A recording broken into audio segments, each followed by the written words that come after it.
be FaceTime or something or talking on the phone, I'll grab that kid and just keep rubbing that ring in his face. Work ethic's obviously very important as well. When it's all said and done, I want 5 quarterbacks. Recruiting, most important part of the game. Do you want me to call you Mike or Magic? Because, there's the whole Magic. Yeah, I don't want to go there.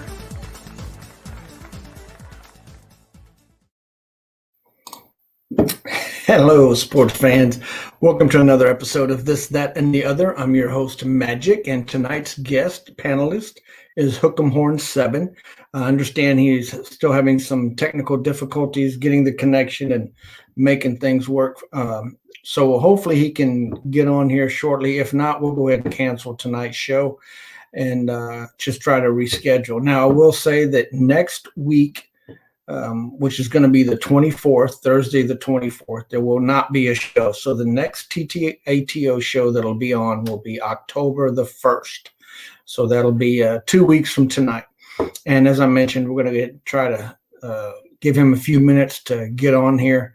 But in the meantime, I did want to tell everybody I appreciate your tuning in, whether it's on Facebook or YouTube. And appreciate the kudos and the feedback we're getting on the What If Sports Dynasty, Gridiron Dynasty forum. For those people who aren't familiar with what this show is about, let me just give you a quick rundown. There is a sports platform called What If Sports, and they have basketball, football, baseball, NASCAR, hockey, and I believe soccer, just a variety of sports. And you can participate by taking over a fictional team and actually develop that team from day one basics all the way up to where they go to the professional level. Now, with Gridiron Dynasty, which is what this program focuses on, it's about having a team at the D3 level in college, and you as the coach are responsible to manage the players as far as the roster, which begins by recruiting, which is an exciting part of the game plan. And what that entails is essentially you recruit against other humans and the computer for those teams that aren't human coached. And those players are from high schools around the United States. And the way you recruit them is through various opportunities, such as phone calls from the head coach or assistant coach, in home visits by both assistant and or head coach. You can scout them and offer them campus visits, promise them starting playing time or starts, whether it's freshman or sophomore.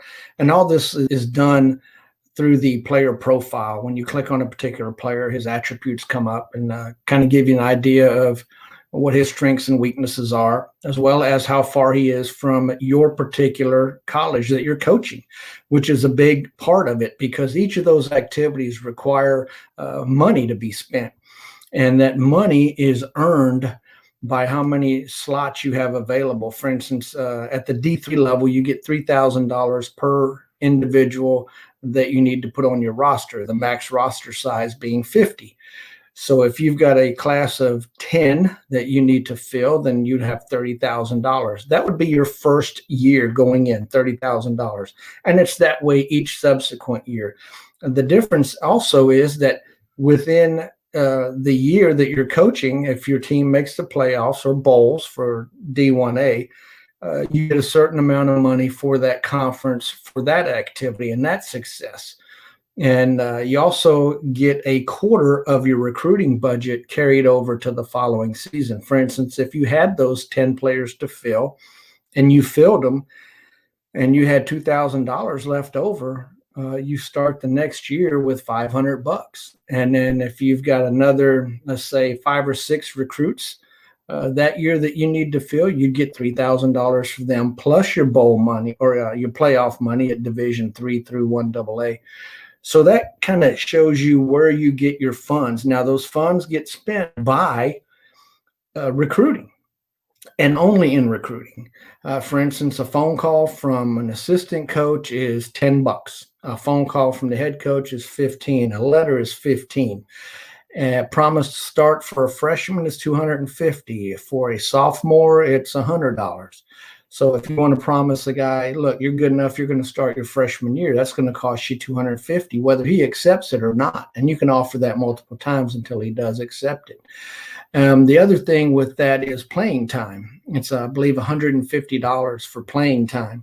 And you can offer anywhere from 35% up to, I believe it's 75%. And the problem is, one of the attributes for the players is, do they have the stamina to actually play 75% of the plays that the game offers them based on their positions? For instance, a defender, if you promise him 75% playing time and his stamina is like a 15, you could leave him in the entire game and he wouldn't be able to play the whole way because his stamina is so low that he'd eventually get so low that he would be replaced. And that works out with all three levels: Division 1, 2, 1AA, and Division 1A. The difference in the money for the recruiting is each time you go up, Division 2, for instance, is $6,000.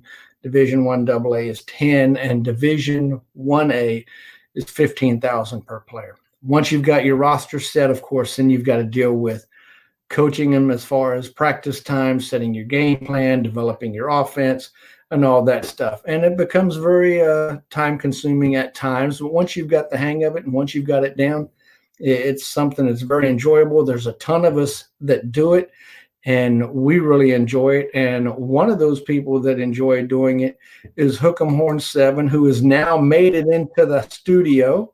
Oh, sorry. Welcome aboard. Thank you. Sorry about that. No worries. Kids weren't going as quickly as I needed them to. So. Not a problem. Not a problem whatsoever. I was just kind of giving an overlay of how Gridiron Dynasty works for those people that don't understand and are curious as to why we do these shows. More or less just filling time until you could get here. And as I mentioned earlier on, this is hookemhorns7. And the beauty of StreamYard is that you get to see the names on the bottom of the stream, whereas with the other format we had, you didn't have that. So again, welcome to the show. And as always, what we do is we like to have the panelists give us a little background, who you are, where you're from, what your real name is, how you came about obtaining your user ID, and some of the things that interest you as far as what is sports go. Go ahead. The floor is yours. So my name is Jordan.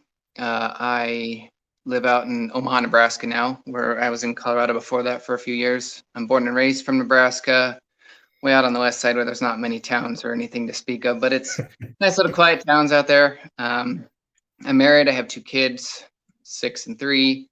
How I got into what of sports, I know I started out playing the sim hockey. The exhibition leagues are free, so you draft your own team. We just were kind of doing that. And Gridiron Dynasty, I don't remember how I actually got into it. I think I was just looking around one day on the site and happened to find it. And I've been hooked ever since. I've been playing so long, like since 1.0.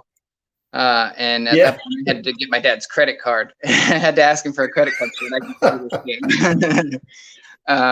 And yeah, hookemhorns7, how I got that, that's actually this is actually my second account. I had a hookemhorns6 because there was actually at one point a guy named hookemhorns. He was here before me, so I couldn't just take up that name. And then I was trying to type my zip code into my name, and it only fit the 6. And so then I just did 7 after that. Well, that makes sense. Well, Jordan, looking at your profile, it says you've been a member since August of 2004. So yeah, definitely going way back. And your record right now is roughly 43, just over 4,300 wins, 1,300 and some losses, a 756 winning percentage. So that's anytime you're over 750, you're doing something right. And 102 conference championships and 11 national championships. What was that first championship like? Do you remember that team? Yeah, so actually, up until recently, all of my national championships have been at Division 1. I've never won one at D2, and I've never won one at D3. So my first one was with LSU in Leahy. So, I got lucky with grabbing a quality elite, and it was in 2.0 when I got that first one. I don't remember who we played, but I think we actually won fairly decently. So it was great. The first one was great because playing since 2004, I mean, 2.0 was when I got the first one toward the end of it. And so we're talking a lot of years with going without one, I never really lost faith though. Like back in the day when I had like my teams, it was kind of just a standard for me I was like, okay, 10 wins and whatever happens, happens. And then, now with the bigger elites, I'm like, I've set my standards a little higher and it seems to work. All the rest of those national championships have been in 3.0. So it's recent success. It took me a very long time to find success at the game, obviously. Now, one of the things that we talked about, I did basically the last show, was some of the offensive and defensive red zone settings. I'm going to bring that back up and let you comment on that as well. This is from the forum. Actually had a question about this. Someone on the forum did. Offensive and defensive red zone settings. Do you set it and forget it, or just adjust it based on your opponent? And you've got experience. You've been around, like I said, since 1.0. That's forever ago. So things have changed with the game as it is today.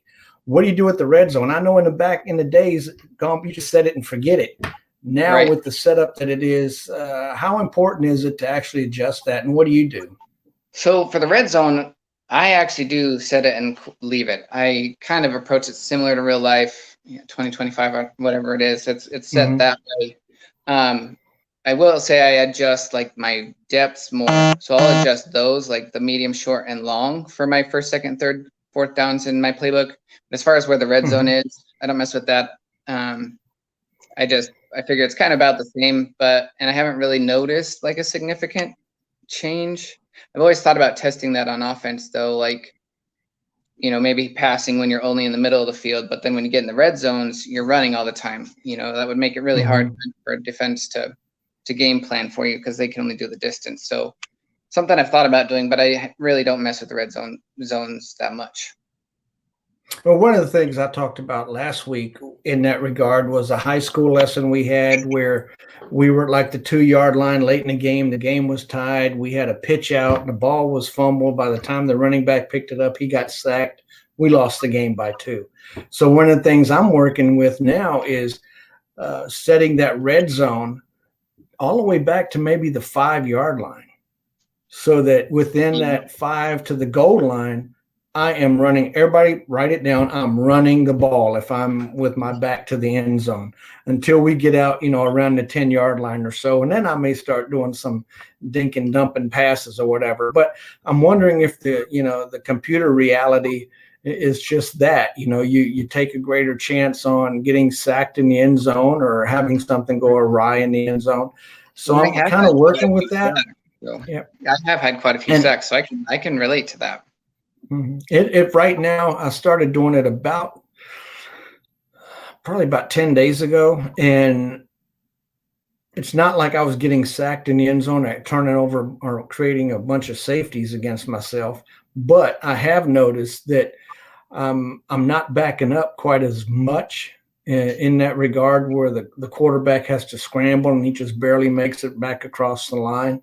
And I am getting some, even when it's contested defensively, some short yardage, which, kind of moves me down the field just a little bit further and gives me a little more room. So that's something I'm trying out. And for the new people tuning in, tinker with it, try it out, see if it works for you, because it can mean the difference in a national championship and, winning one and losing one by 2 points, which is, if you're going to lose, if I'm going to lose, beat me by 30. I'm like, when I play against Ray or Jay, those guys, I already know I'm losing by 30, so I don't mind the butt kicking. It's that 1 point loss or that no time on the clock punt return that aggravates the hell out of me. Yes. Yep, they were definitely the ones that are hard to take. And for a while, I felt like I was going through a streak where I was only losing, but losing it like a little bit every time. I was getting to the play. I was getting like mad. Like, this game literally hates me right now. They've got it in for you. The programmers know your tendencies and they know how to beat you, even though they're not active. Poor Scott. Yeah. One of the other questions we had, and Mojo Lad put this up today, and that is running back attributes. They vary by importance from coach to coach, or even within the same coach, offense to offense. A coach may be looking for a different running back if he's running trips than he is if he's running a wishbone or ND box. Mojo says in order of importance, he values elusiveness over strength, strength over speed, speed over tech, and so on, as we can see on the footer there. What about yourself? Does it matter to you what your offensive scheme is as to where those attributes come as far as ranking? So not as far as like my offensive scheme, but for what I'm looking for that specific player to do within that same scheme. Like I run the same with all of them, but yes, within each player grouping, particularly at running back, I am looking for those numbers change around for a little bit. So for me, if I'm looking for just a straight running back, I realize how that sounds, but one who's just going to carry the rock. I look for strength, speed, elusiveness, athleticism, and then I'd probably put game instinct. Work ethic for me, I kind of set a standard minimum I go on that, so I wouldn't really keep it in there.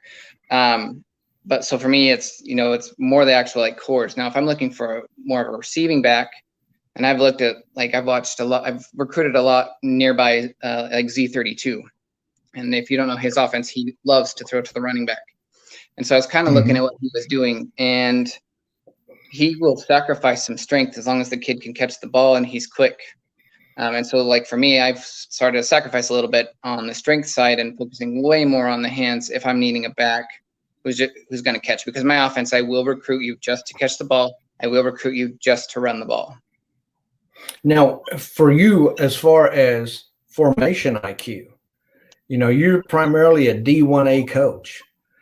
And many of us believe that at D1A, formation IQ is more important than at D3 or even D2, because there you're just trying to improve the players. Whereas with D or D1A, for the most part, a lot of the players are a lot closer in quality than you get down at D3. So formation IQ is a bit more important. What about you as far as that pass receiver goes? If he has the quality and attributes you're looking for, but he's a little bit weaker in that passing or that formation IQ, what do you do in that case? So exactly, that's a head scratcher. I look at formation IQ more so when it comes to like ties between guys. I'm obviously going to go with the guy with more.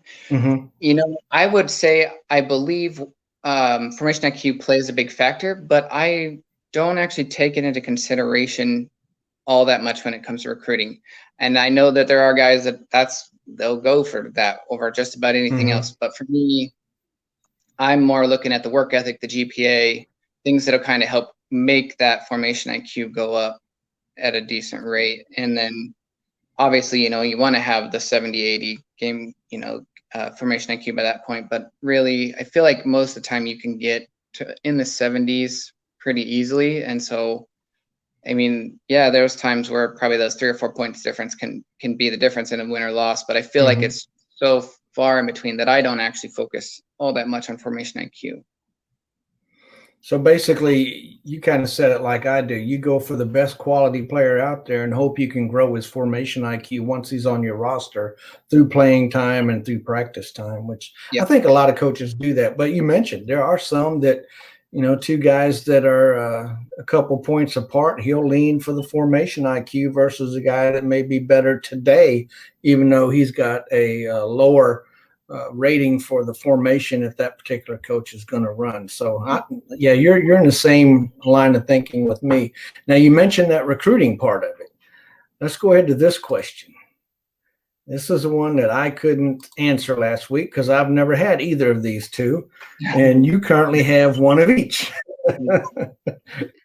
So compare recruiting at Ohio State versus Penn State. And a lot of people may not understand that don't play the game, why that's a question worthy of an answer. And here's why I see that.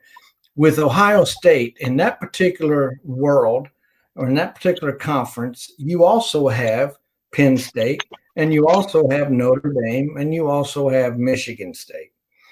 Or Michigan rather. So you've got 4 elite schools, and that has a lot to do with how easy you can recruit people. Now, what sets these apart is Ohio State can reach out to Penn State a little bit, and they've got a little bit of Notre Dame territory, and to some regard, even Michigan.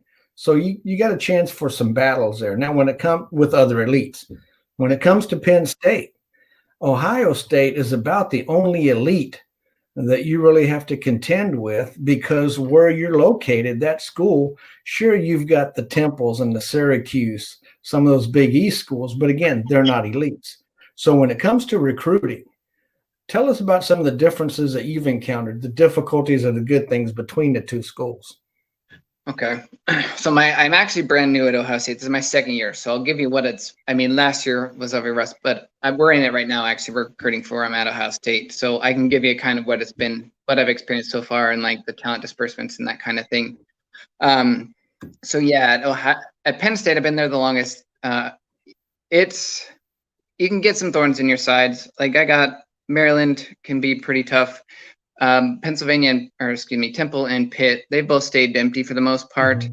You know, you got Boston College and UConn and Rutgers. Those are almost always all full. So those are who you're gonna have to battle against. But again, they're, like you said, they're not elites.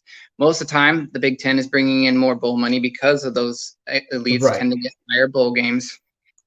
So I have an advantage there. So it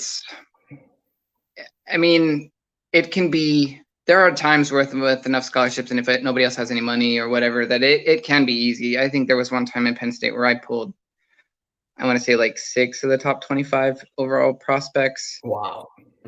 Or something like that. And it's rare. And everybody caught on to that after that. They've been bigger thorns since then.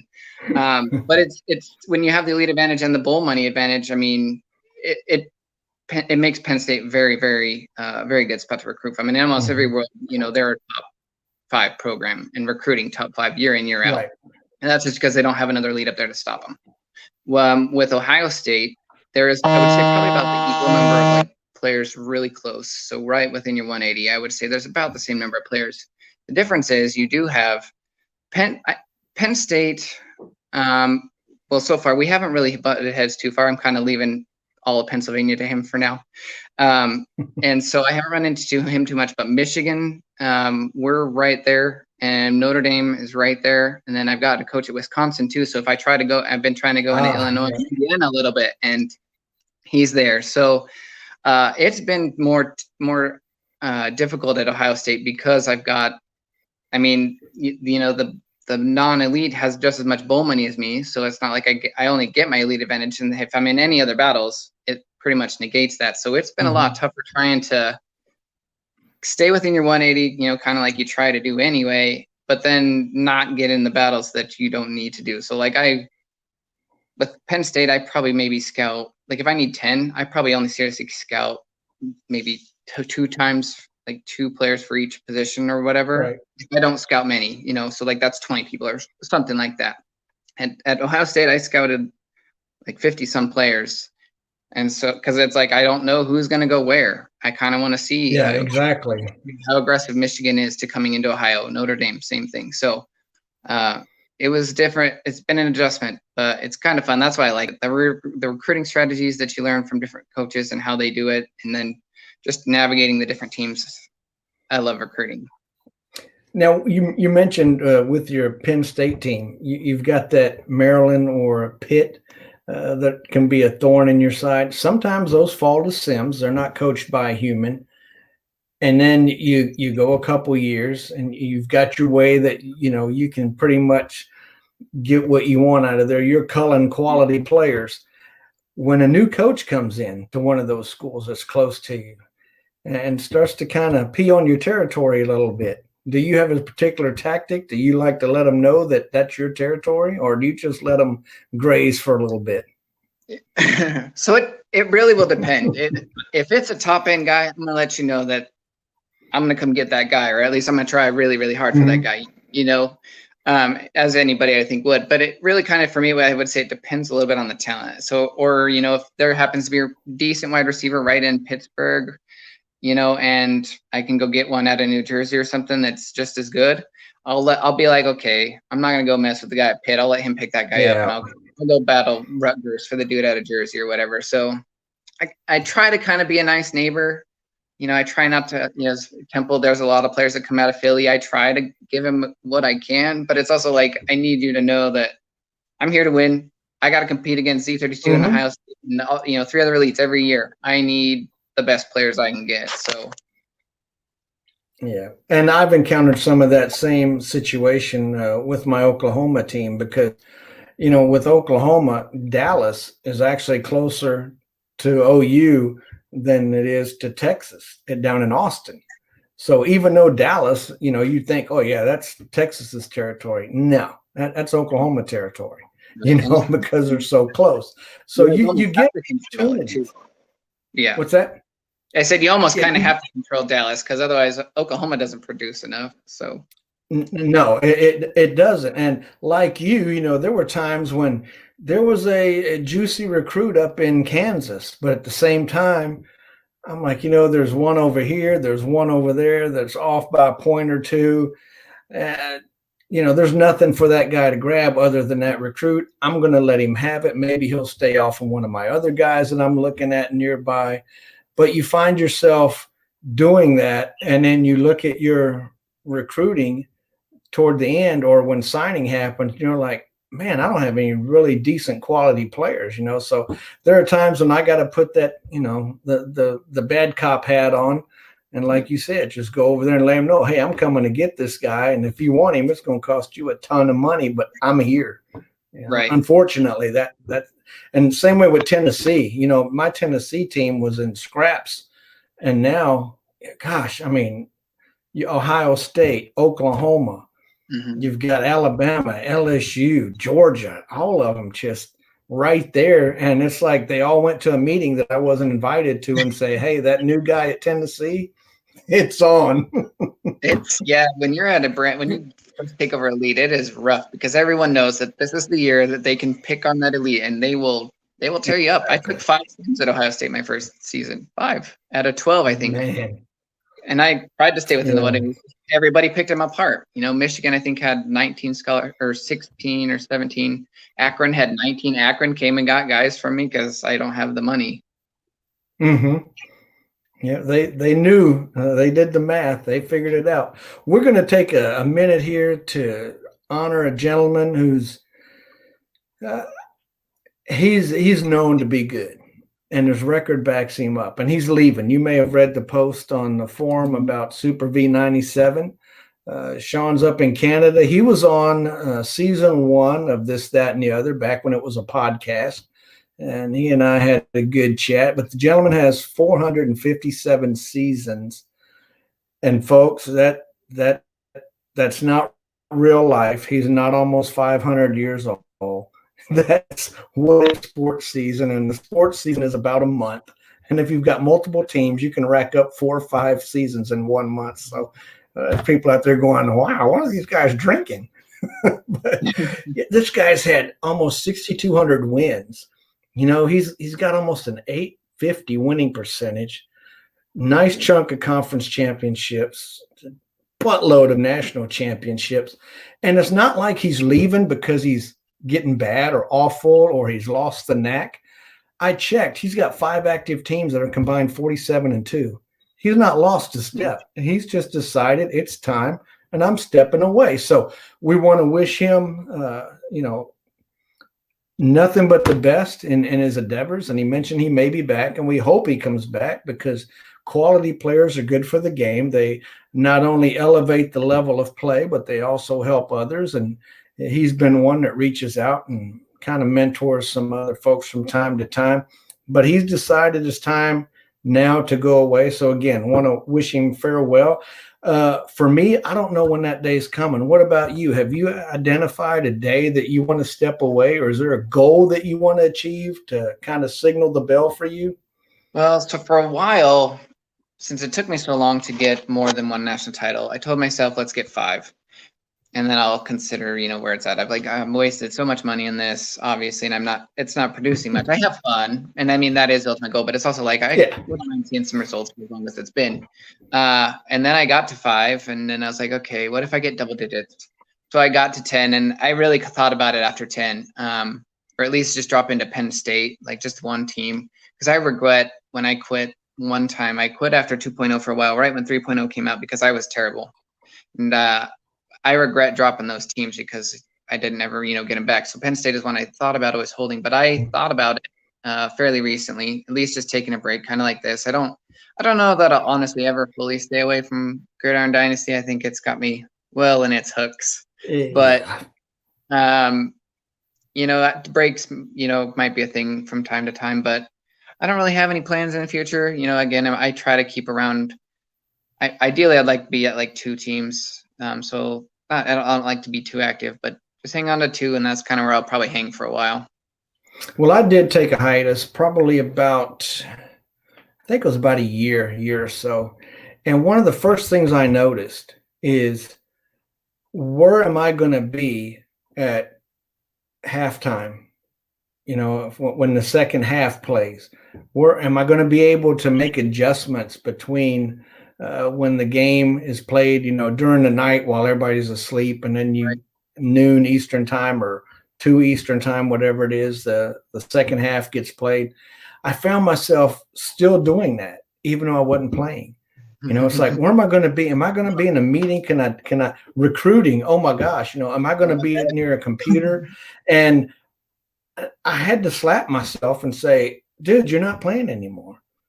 You find yourself going, okay, what am I going to do now? This is normally the time when I would spend a little extra time recruiting or game planning, and you don't have that.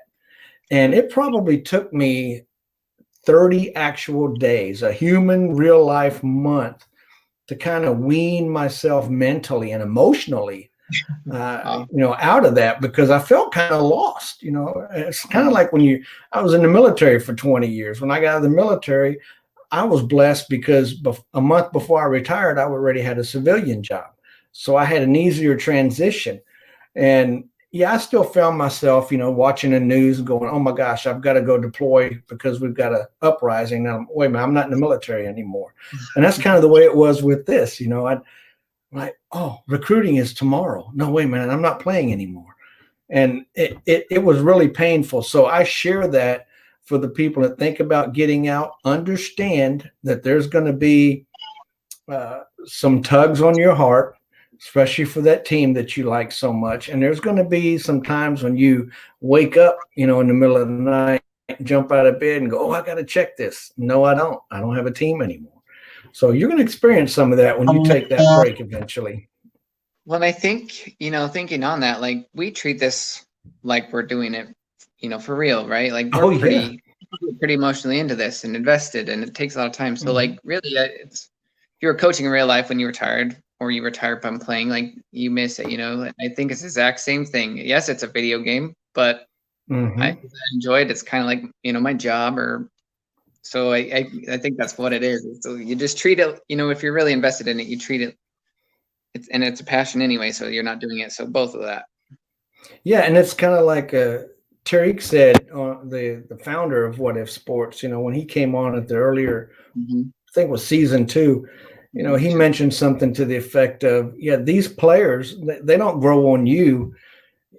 They kind of become you, not from an athletic standpoint, but from a caring standpoint. You care about them. You want to nurture them. You want to get them to grow. You want to get them to develop. You want to set them up for success.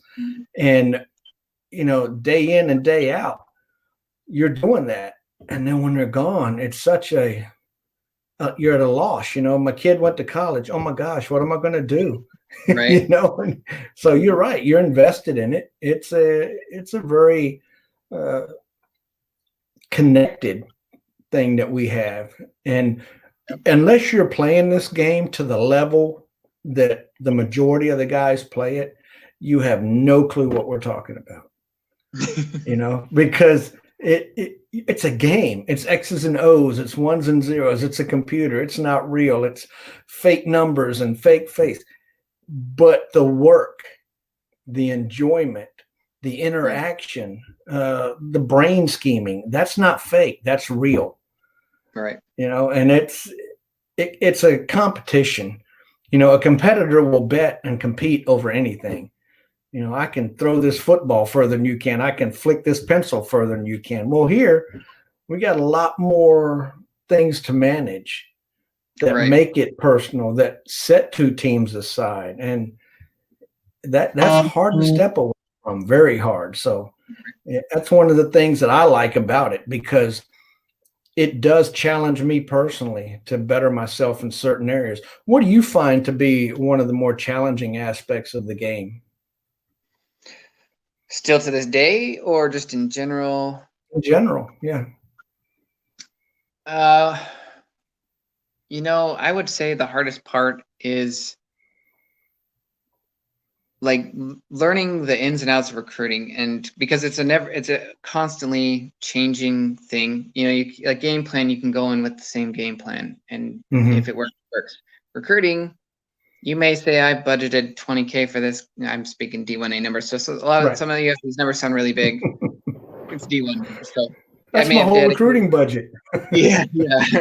If you've dedicated 20K to a guy because you don't think no one's gonna jump him, he's a lower ranked guy, whatever, hope he has potential, and you're gonna spend 60K for this really awesome quarterback. Well, boom, now your neighbor elite comes, and now you have to spend 35K on that guy, which cuts out of your QB budget, which now you may lose them both. So I would say for me, it's adjusting constantly in recruiting to just unexpected things, and being resilient and able to adjust to different scenarios. What part of this game do you like the most? I love recruiting, and I like the playoffs. I like D1AA. Like I said, D3 can't stand it. Sorry. D2. I've actually got a D2 team on a different account that I am trying, because D2 has been my worst ever. I actually have real life affiliations with D2 schools, but I can't. It's too hard. The numbers are, they vary a lot, and I struggle with that. That's why I think I like D1A so much, because their numbers are all about the same. So for recruiting, I absolutely love that. And then, I like playoffs, and D1A playoffs are awesome to me because you get the higher numbers, kind of like I like with the talent. And then I think I like it at the higher levels because they come down to like game planning a little bit more. It's not so player dependent and vision dependent, where you really have to outthink, especially in the playoffs. You really have to outthink your opponent and really have your game plan in. So those two things that are kind of, I think, require a lot of strategy and thought are like my two favorite aspects of the game. Is there a coach out there that when you've got to face him, you just throw your hands up and chunk the towel in and say, I've got no chance? Yeah, there's a couple. I've never beaten Seabreak. Z32, we play every year at, in the Big Get 10, and we're 50-50. I hate playing him though. And then for a while in Hayes too, his coach Ron, I don't know if you've ever been in Hayes. He was actually at this Ohio State school I was at. He went on a terror. He beat me. We played for 3 straight national titles together, and he beat me in all 3. So he's been a little bit of a kryptonite for me. And there's plenty of coaches out there that get me from time to time. Schooley's gotten me several times. So yeah, I mean, there's quite a few guys that I'm just, Seabreak has to take the cake though. I can't beat him. We don't have enough time for me to discuss the guys that I do that with, because the list is very long. Seabreak is one of them. And I had Charlie on, I think it was on the podcast days. And he surprised me when he mentioned when it comes to work ethic and potential, you don't even look at it, don't care. It's all about the numbers on the cores that he's trying to get. For me, that blew my mind. And I tried to buy into that and try to use that to some degree, but I can't get away from the fact that this guy sucks. He's got no potential.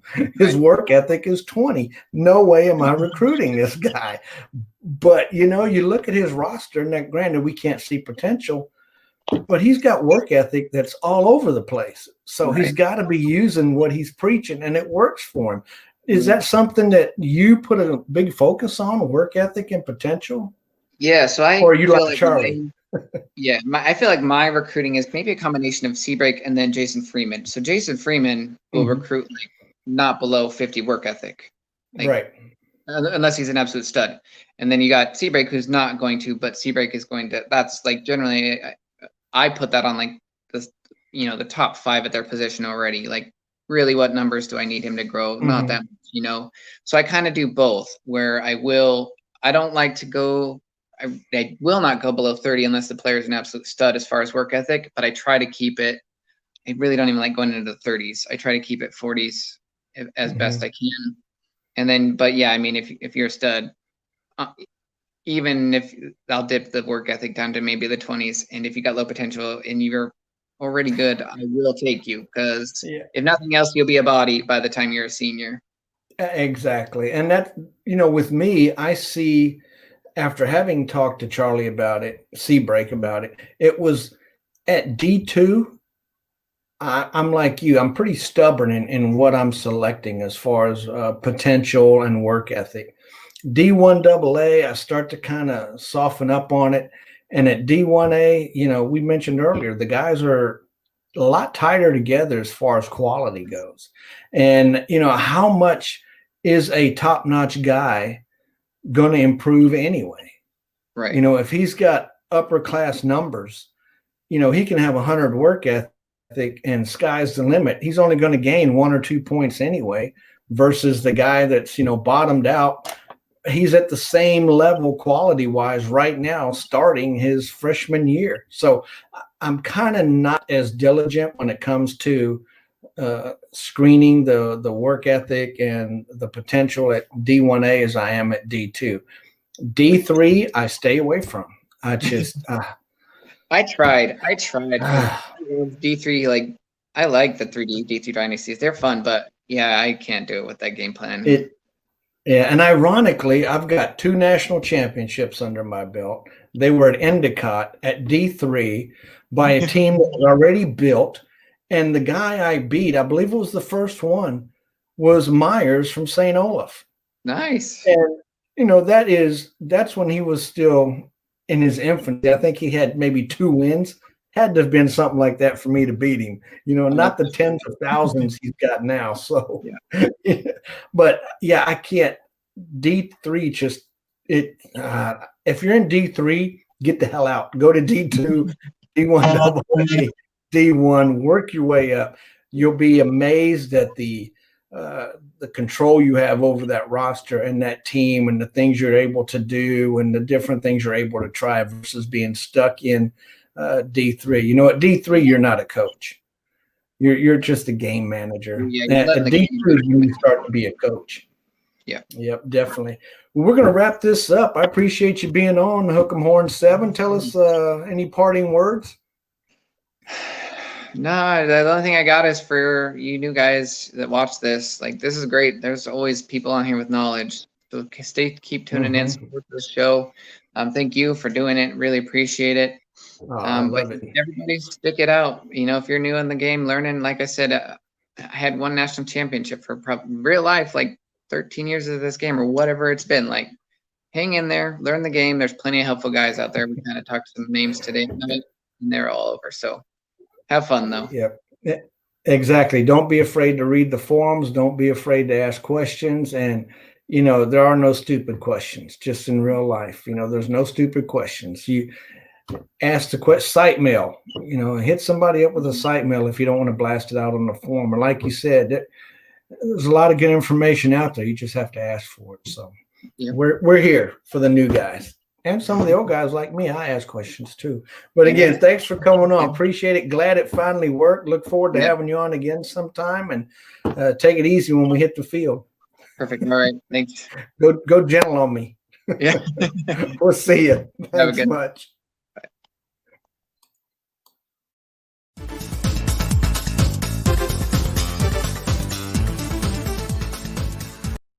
I remember when my